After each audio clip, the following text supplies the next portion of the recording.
we're abandoning them, but I'm sure back in the day but it definitely stinks not being able to just hold them or see them at night. I've been singing the Baby Shark what was it? Baby Shark song just in memory of my daughter because I know she loves that song. But Bev, maybe you could talk about some of the preparations it was to maybe leave your kids.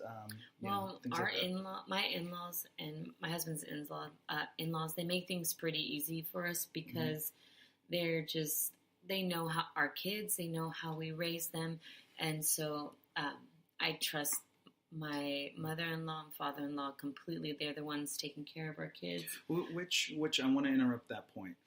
If you are a couple and you've been married and you haven't taken a vacation, you have kids, you need to don't start thinking about it when you're trying to plan a vacation. It should be year-round. Start to have a couple, whether it's your in-laws, your parents, your friends, a close family member, that you can trust watching your kids on the weekend, trust watching them on a date night.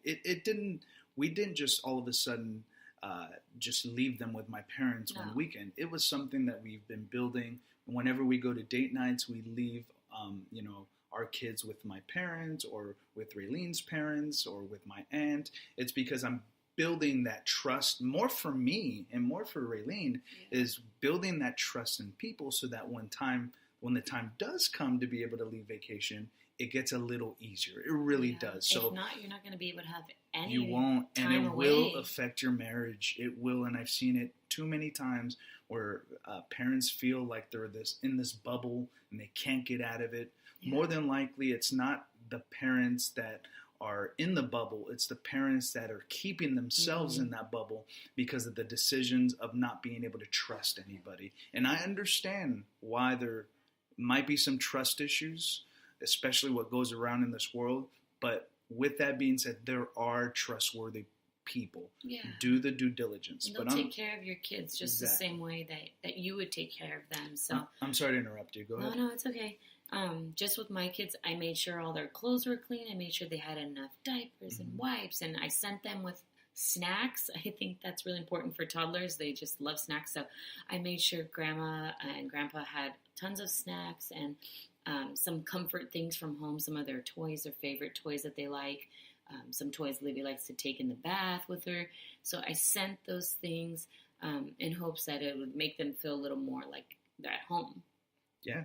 And look, even just for myself, I thought about, making sure we leave the medical cards with our parents, leaving the medical cards, leaving money, just not leaving them abandoned, having access to our phones.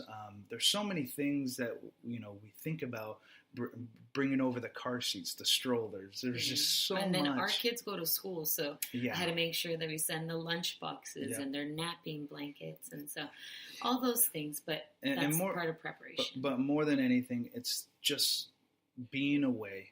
And for you parents that are struggling with that decision, know this: it never is easy, but you need to learn to trust somebody because it is the best thing for your marriage.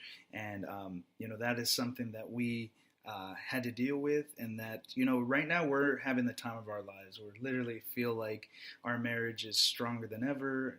It's a little breakaway that feels great, making memories with my wife. And it really is, in the middle of all the cloudy day-to-day, it's nice to kind of just break away and have that time alone. So just a few things. Oh, also what we did is another tip is write out your itinerary.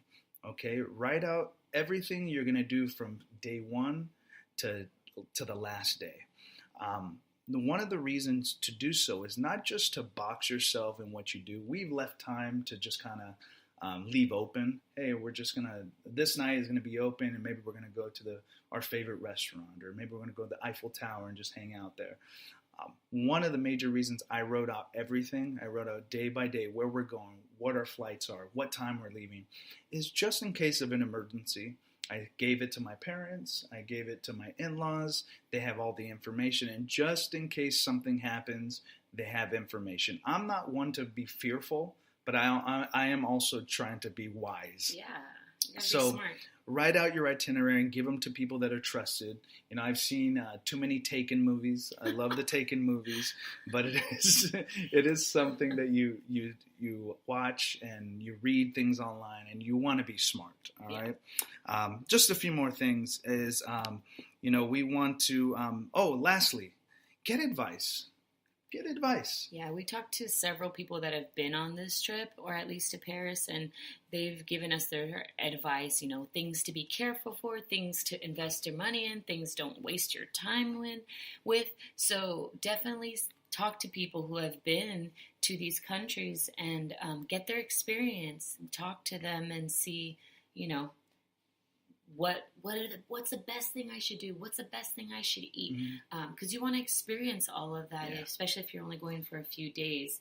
Yeah, shout out to my Uncle Paul and Auntie Mel, and also to my Auntie Carla, Liz, and Junie, and Carrie. They've all been to Europe. They've all been to Paris. So we were literally asking them questions, what to bring. And honestly, they were very helpful. They saw things we never thought we could see. They told us 3 words: pasta, pizza, gelato. They should have added espresso. I had like 5 of them a day, and they're fantastic. So lastly is, don't let your fear get in the way of making memories. I'm very proud of my wife. She has dealt with fear and anxiety since we got married. Before that, when we went to our honeymoon, it was so difficult for her to go to Hawaii, where our honeymoon is. And, one of the things she mentioned was, she's like, "Babe, I don't have any fear and anxiety on this trip. I feel confident. I feel great." And that is all because of God breaking those bondages of fear and anxiety. I'm still a believer that God can break those things. And it was only something to keep Raylene down, but she's now here making memories. Guys, I flew 11 hours on a plane. And look, so many reasons could have prevented her from making this trip, but she did it, and I'm so proud of her. Don't allow fear, don't allow anything to get in the way of God's destiny for your life, all right? Oh, and I rode 3 roller coasters at Disneyland. Yeah, that's right. And let me tell you, they are way faster over here. And Tower of Terror. There is a Tower of Terror still here at Paris, and you rode it like a champ, so yes. I applaud you. Well, that's it for today. Hopefully those are helpful. We will do another podcast. We're actually going to release one for every city that we visit. So at the end of Paris, we're going to do another podcast. At the end of Venice, Barcelona, we will pull out another, and we'll have a conclusion on our trip as well. Thank you for listening. And again, wish us luck. Keep us in your prayers. We're just going to have a blast out here. Let's go eat gelato. Thanks, guys. Thank you for joining us for this episode on Conversations on Faith and Family. Send your comments, questions, and suggestions to our website at conversationsonfaithandfamily.com. As always, subscriptions to our shows are free and available wherever you find podcasts, as well as on our website.